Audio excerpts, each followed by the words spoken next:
Well, hello everybody, it's Joanne. How you all doing there? What I'm doing is I'm going to make some fry bread. And let me turn down. I'm going to be using the famous Bluebird. This is sold on a Navajo reservation. I don't know if the other reservations, but this is Bluebird. My friend brought me two 20-pound bags of Bluebird.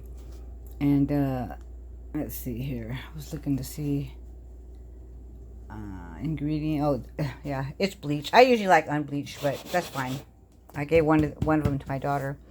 Okay, I have 4 cups of flour that I didn't show you earlier. My friend was on the phone yapping forever. I shifted, or what do you call them? Shifted with the flour, because I don't know if you ever noticed, if you get a cup, this cup, 1 cup of flour, and you just grab it and, get a knife and take it off. And then what I was doing was I was pouring it into one of these here, put a lid on it and shook it. And then I dumped it back into the cup. But there was still flour left over. So when you shake it up and get it all moving around and fluffy, you still have some left. So I got my water here. It's kind of hot. So I got 2.5 cups of water. It's a little hot. And what I need here is I need my spices. I need my salts, which is ashi. And my not cornstarch. Oh, what's this down here? Ah! There's things falling. Oh, I got 2. I have, which one's open? That one's open. I mean, I think, oh, this one's not open. Okay.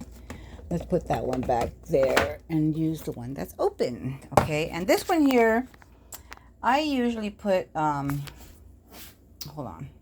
See how you make regular all-purpose flour into self-rising flour. Salt, let's put about 1, I have 4 cups. This is probably about 1 tablespoon right here, which is 4, okay, a little bit more. Maybe a tiny lot more. And then you taste it. And then you throw some, and then you just throw some over your shoulder as well. I can hear the salt hitting the floor. Okay, let's put this away here.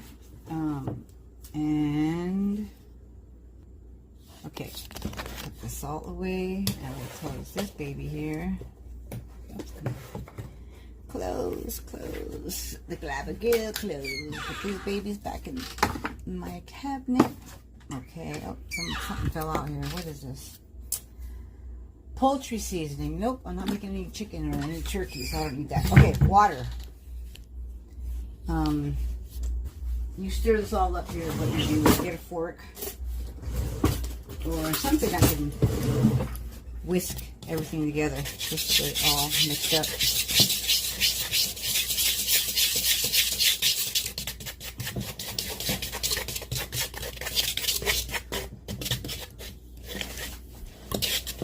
See, just mixing it all up there. Just mix. Put it all in there. And then I usually taste it, flour, to make sure everything is all mixed pretty good.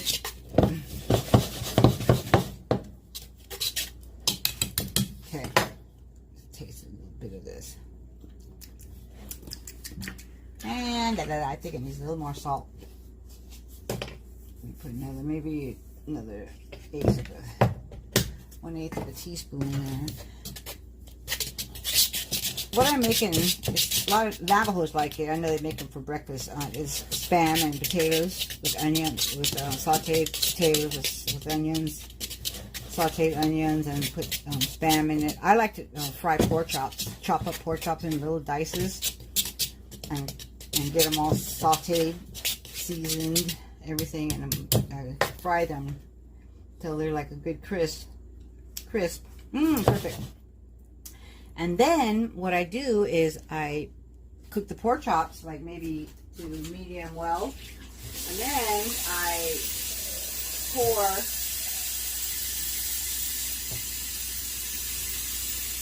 put the pork chops into the put the pork chops inside there. Put a little oil in here. pork chops into it with the fried potatoes. And then I just let it, I put about maybe 2 tablespoons of oil, Wesson. And mix it up again. Get it all mixy. Just to, okay. And then, let this be.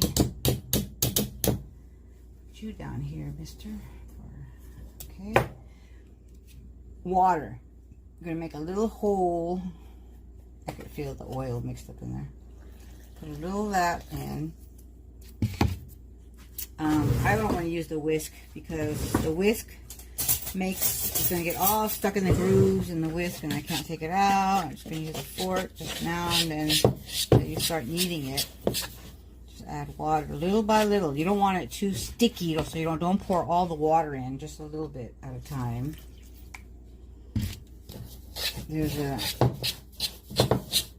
I'm going to get all the flour wet. Keep stirring, keep stirring, keep stirring. See, there's still a lot of dry flour around, so add a little more. So far, I put about 2 cups of water, hot water in it. But I used 4 cups, so it's like half a cup. Half a cup of water per cup of flour. So that seems, it's pretty sticky here. So let's start kneading it because we have a little bit of flour still laying around. And I don't want to add no flour to it. If you have to, you have to. But okay, and then you always make sure your hands are clean. Okay, so what I'm going to do is I'm going to put a little oil in my hands. Just like you do with antibacterial. Pour a little oil in your hands. Rub on your hands. And then start kneading the dough. Knead. So, I hit my head on that cabinet there. Yeah, folks. I want to do some more other stuff on my YouTube besides crocheting. I'm almost done with that blanket. You guys see that little baby toddler. Okay, now you just keep kneading it. You know when you're done with the flour, when it's done.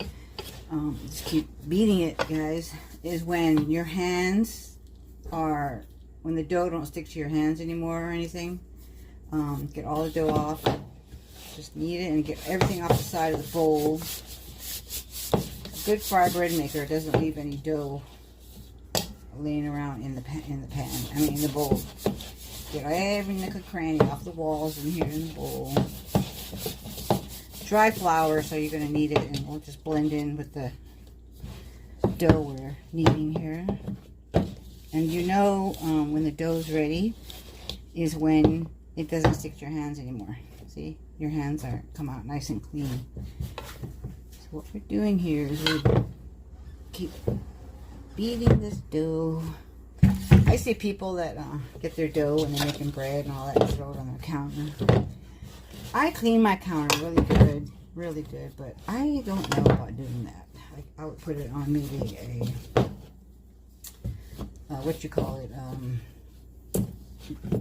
like a piece of, if I cover the table or when I'm working with the working area with a I dumped some oil on the floor. Great. Okay, just keep this going and going and going.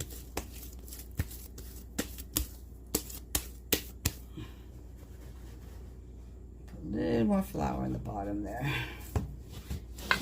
Pick up the flour, pick up the flour. I've been making fried bread since I was 7 years old. My dad threw me in the kitchen when I was 7, and I have 3 older sisters, but he threw me in the kitchen to cook because I was always in there when my mom was cooking when I was 7. I was always just kind of leaning over her and watch what she was doing, and she would tell me what she's doing. My mother passed in 2022, February.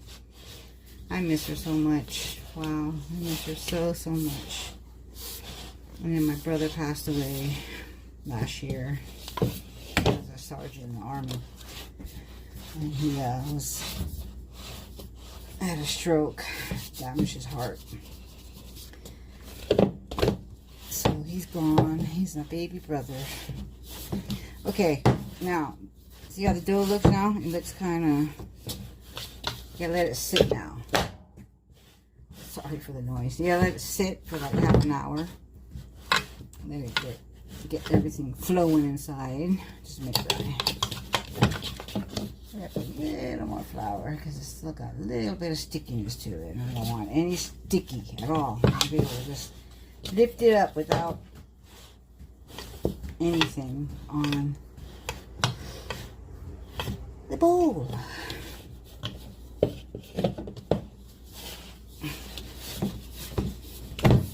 Good exercise for your arms as well. I usually my little granddaughter, she was at the time probably last summer she was here. No, the beginning of well, she was here for a few months all through Christmas time, January. She went home. She would help me with the fried bread, and she was only 4 at the time. Strong little girl. I have a video of it, but I don't know if her mom would be okay with letting me put her daughter on YouTube. Okay, see how the dough looks now, guys? See? It looks nice and see? And it's soft. See? Nice and soft. Doesn't stick to your hand, see? That we'll put there and put a clean towel on top. A nice clean. I'll pull out I have all my Christmas put this towel there, shake it off. There we go. And then we put this towel over and tuck it in. Let this sit for 30 minutes and I shall. Okay, I am going to cut an onion now, and I'm going to use I ordered this knife online, and what's the name of it? Husk Matsata knife. And here it is, guys. I always put it, wash it, dry it out, put it back in the little container. Oh, little piece. I always put this little plastic piece back on, but I leave it in there. It's a nice little case. Just leave it, put it aside somewhere until it dries, or until the knife dries out, or you can just hand dry it if you like. I'm going to use half an onion.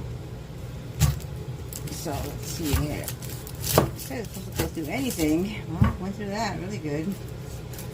And I'm going to take the skin off this onion. Okay, well, I took half of the onion too. Let me go throw this in the trash. Yeah. I need this diced up.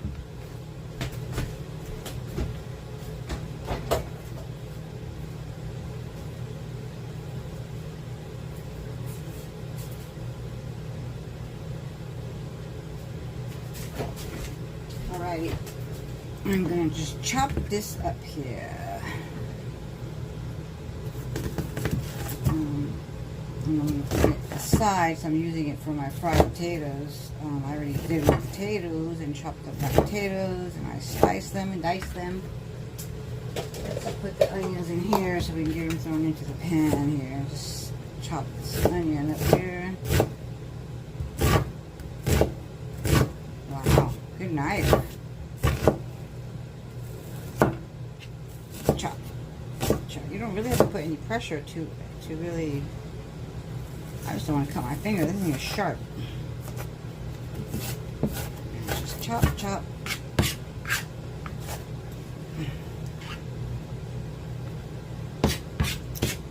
Chop, chop, chop, chop, chop.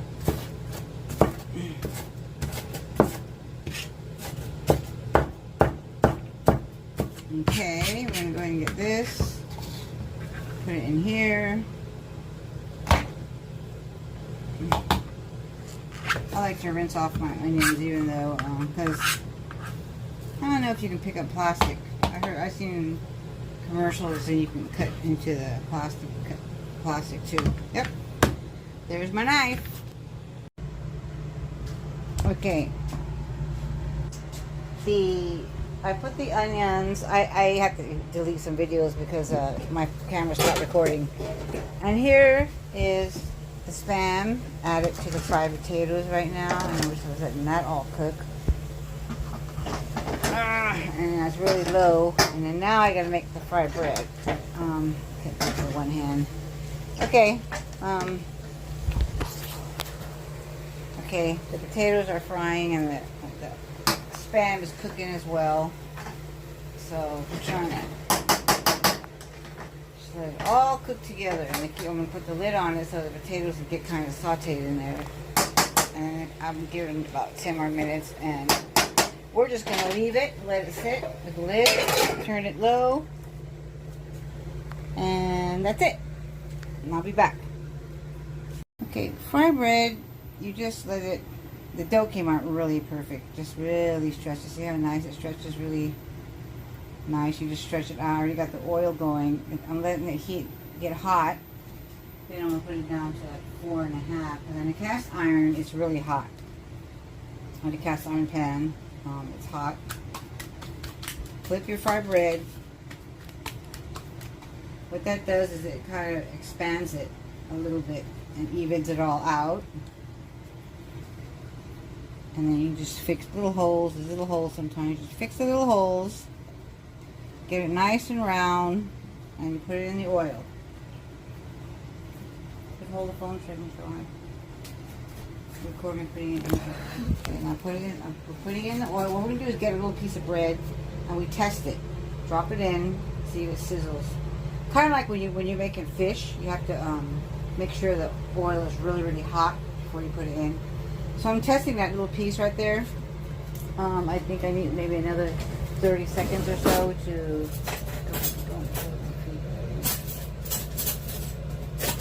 just get a fork. I don't know where my little pitchfork is.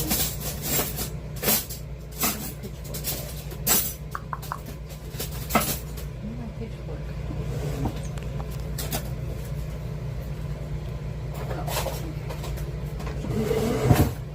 Okay. Now it looks hot. It looks hot enough, so we can go ahead and put that out of there. Oh, I got water on my got water on it. Okay, so we can go ahead and put it in. Oh, don't mind the time. It's the wrong time because my electricity went out all on the whole neighborhood,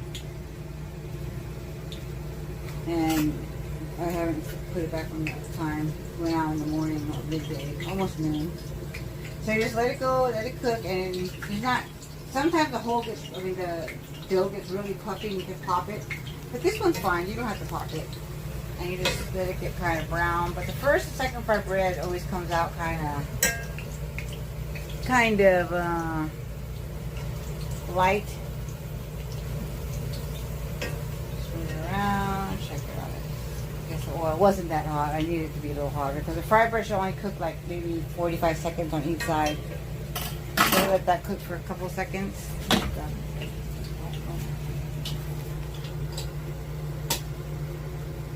And then while that's cooking, you make another one here. Just flatten it out,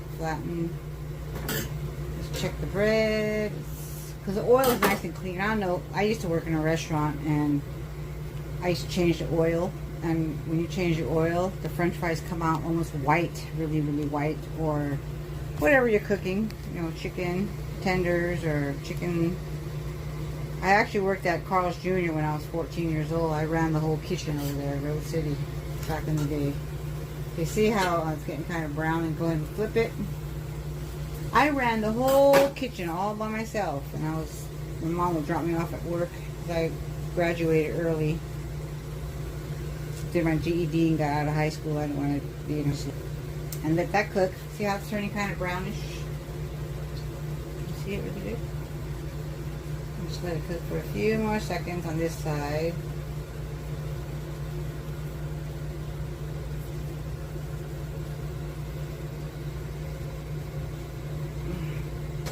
Okay, looks okay. Let's go ahead and shake it off. See how it's kind of white? Because it's not, you have to wait a few fried breads and let the oil get a little more hotter. And then I was making another one standing behind the camera here, making another fried bread. Little holes in it. You can fix the holes if you like. Okay, we're gonna go ahead and put this one in now. Stretchy, stretchy, stretchy, stretchy. Let's see how this one comes out. That in, and the oil's a little hotter after this turns on.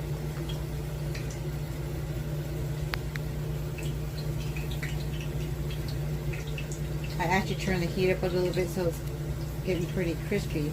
Fried bread is good if you, even if you put honey on it, or some people like to put jelly on it, or you can put like whipped cream and strawberries on it, like bake it to a dessert. You can put cinnamon and sugar on it as well, right? When it's out, fresh out of the oil, like you can put sugar on it. Put it in a bag with cinnamon and sugar, make them smaller, like maybe half the size. Okay, it looks pretty good. You flip it over, see? Nice and fluffy.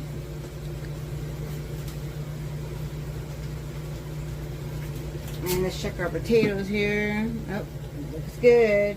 Alright, let's leave that there. I'll turn the potatoes off. Take the fried bread out.